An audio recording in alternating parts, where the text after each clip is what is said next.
Aujourd'hui, je vais parler du rêve. Freud l'a défini comme la voie royale pour accéder à l'inconscient. Et on va comprendre bien pourquoi.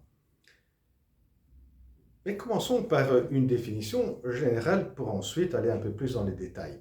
Le rêve est la réalisation, l'accomplissement d'un désir sous forme hallucinatoire. Qu'est-ce que cela veut dire? Euh, Faisons que vous êtes éveillé et vous avez toujours eu envie de gagner au loto pour changer de vie, et bien vous êtes là en train de rêver sous forme de fantaisie, c'est-à-dire que vous êtes en train de vous lancer dans une fantaisie, dans une imagination où vous avez gagné le loto et vous êtes en train de dépenser l'argent comme vous le souhaitez. Mais vous êtes tout de même conscient que vous êtes en train de vous lancer dans une imagination, dans la fantaisie, qu'il y a une différence entre la fantaisie et la réalité. Alors que si cela se passe la nuit, quand vous êtes en train de rêver, et donc vous rêvez de gagner au loto, là c'est la sensation réelle de vivre ce moment magique de gagner au loto, avec toutes les sensations qui s'en suivent, de bonheur, d'excitation, de réussite, et vous êtes en train de dépenser comme vous le souhaitez, l'argent que vous avez gagné. Et là, vous n'avez pas euh, du tout conscience qu'il s'agit d'un rêve, qu'il y a un écart entre l'état de rêve et la réalité. Voilà sous forme hallucinatoire.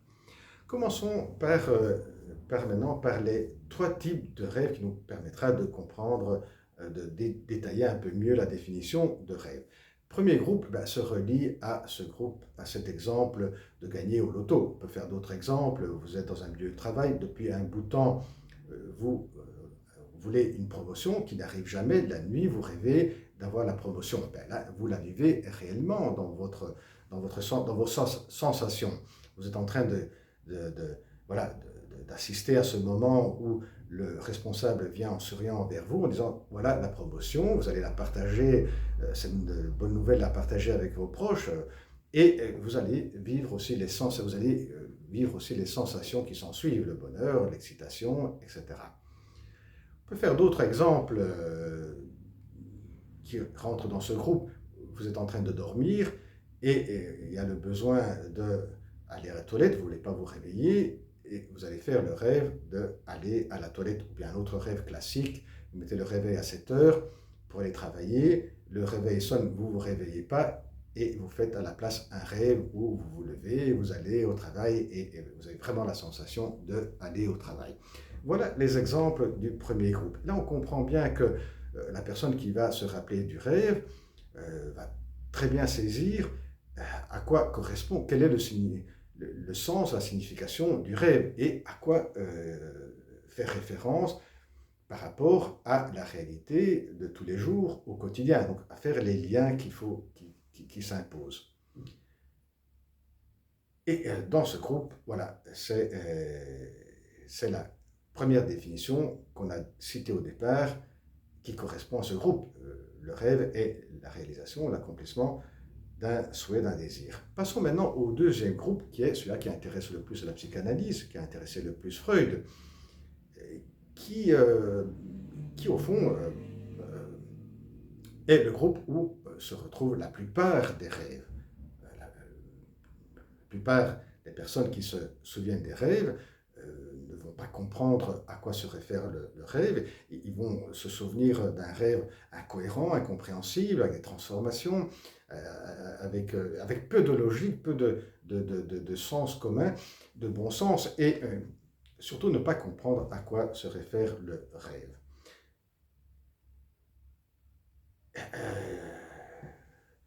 Alors, Freud nous dit là que si par exemple, la personne, si le rêve pouvait exprimer d'une manière limpide, comme dans le premier groupe, le souhait, eh bien, cela provoquerait le réveil de la personne qui est en train de rêver. Parce que la personne, le moi de la personne, eh bien, percevrait un danger. Et donc, il y a une censure qui s'instaure dans le monde du rêve qui, qui va permettre que cela ne se vérifie pas, parce que sinon on serait constamment réveillés par nos rêves. Et donc le rêve, qu'est-ce qui va se passer dans le rêve? Pour déjouer la censure, déjouer la censure et pouvoir réaliser le souhait, le désir, eh bien, il va y avoir une transformation, un déguisement du contenu du désir. Et là, on reprend les termes de Freud, trois thèmes importants de Freud concernant le rêve. Il y a un contenu qu'on se rappelle, qui est le contenu manifeste. Il y a le sens de ce rêve, le sens qui est véhiculé par ce contenu manifeste, qui est le contenu latent, qui a subi une transformation, un déguisement pour déjouer la censure, et ce déguisement, cette transformation, eh bien, correspond au travail du rêve. Et Freud s'est intéressé aux mécanismes propres qui sont là en œuvre dans le travail du rêve, qui sont fondamentalement, essentiellement de deux sortes. Premier, c'est la condensation, et deuxième est le déplacement. La condensation, bien, prenons l'exemple que vous rêvez un visage d'une personne et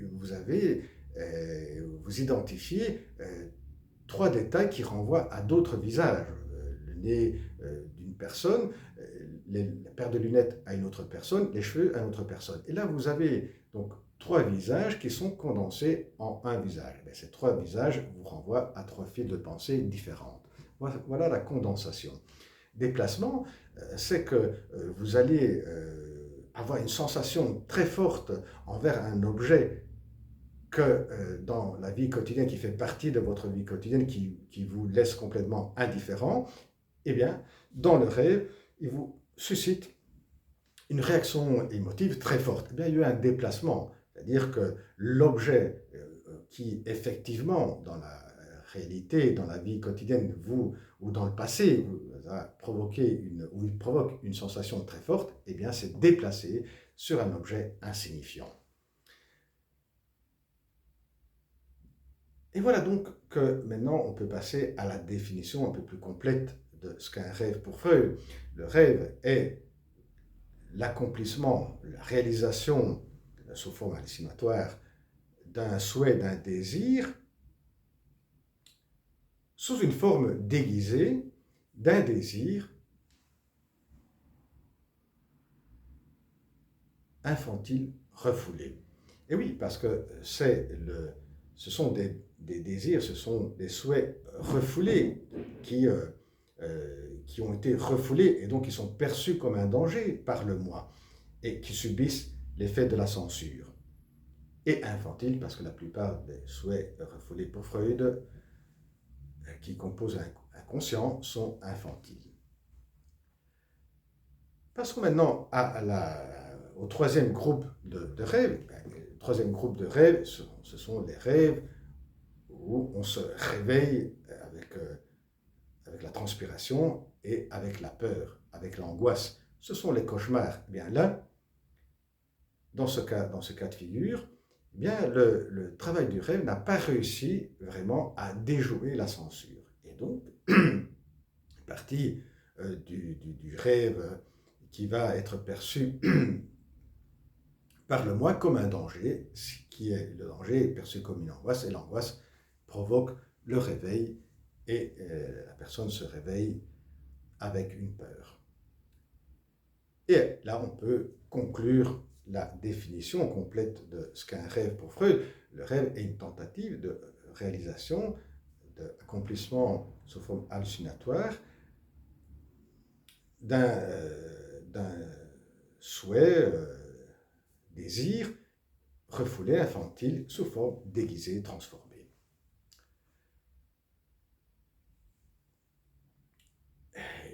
Et on se pose la question, mais comment connaître, comment savoir, vu que c'est la plupart des rêves, comment savoir quel est le message, quel est le sens véhiculé par le rêve, par le contenu manifeste?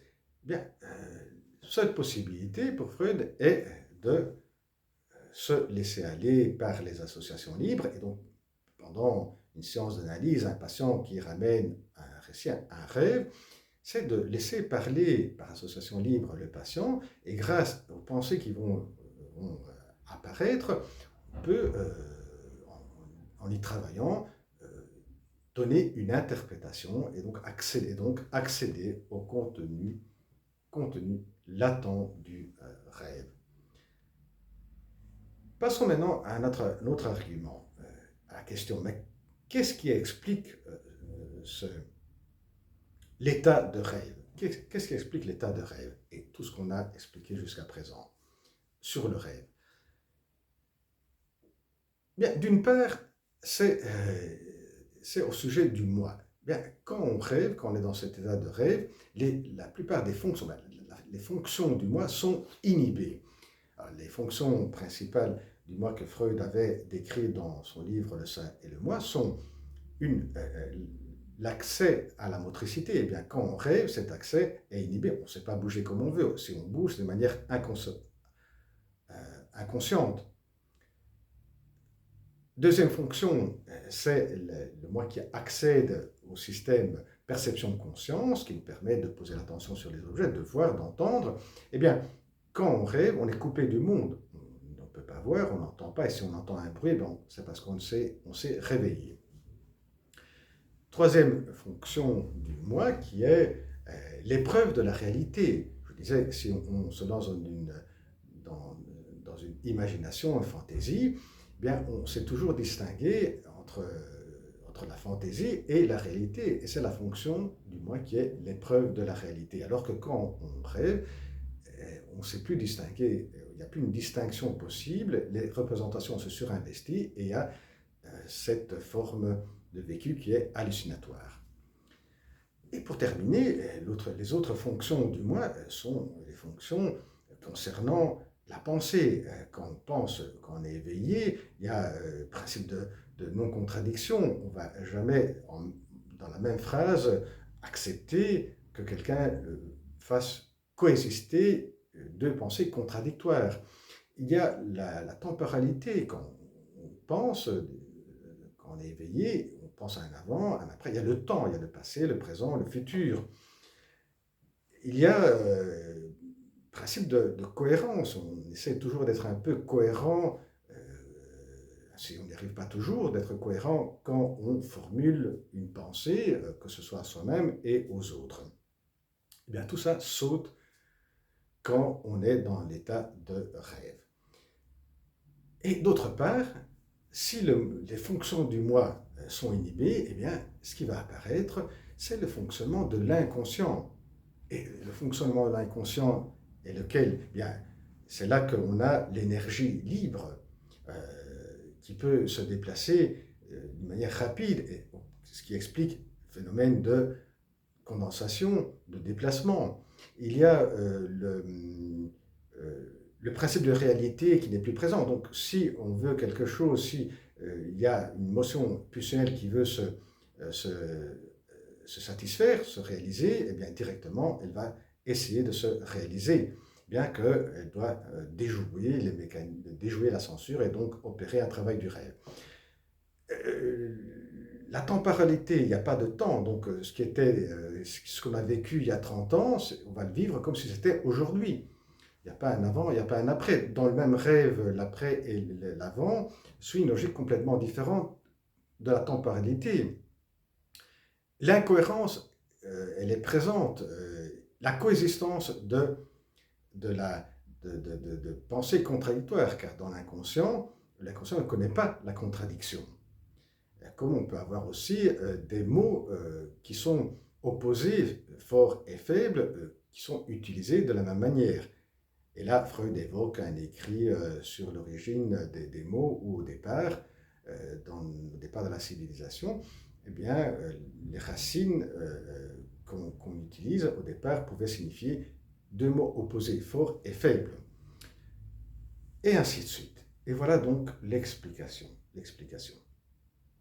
Et pour terminer notre vidéo sur le rêve, eh bien, Freud énonce aussi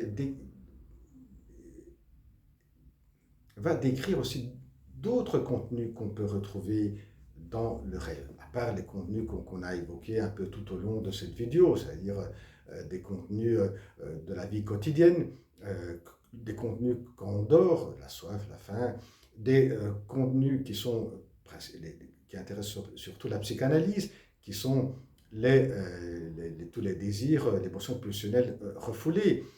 Mais il y a également d'autres contenus. Il y en a 4. Premier contenu, bien, il y a des parties de la mémoire oubliées quand on est éveillé qui peuvent apparaître dans un rêve, dans les rêves. Et donc, le rêve est un moyen pour accéder à des parties de mémoire qui ont été oubliées. Deuxième, c'est l'utilisation de symboles dont on ne connaît pas la signification et qui sont des symboles qui sont survenus avant l'arrivée du langage. Et donc, on accède à une connaissance des symboles. Troisième contenu, c'est les contenus d'impression infantile qui sont complètement inconscients quand on est éveillé et qui nous permettent d'accéder à des souvenirs qui ont contribué à la formation de pensées refoulées. Et quatrième, il y a des pensées qui ne doivent pas être attribuées ni à la maturité de l'enfant, ni à la première enfance, mais qui sont des vécus de nos ancêtres. C'est une mémoire phylogénétique. Et bien voilà en ce qui concerne le rêve dans la pensée de Freud. Prochaine vidéo, au revoir.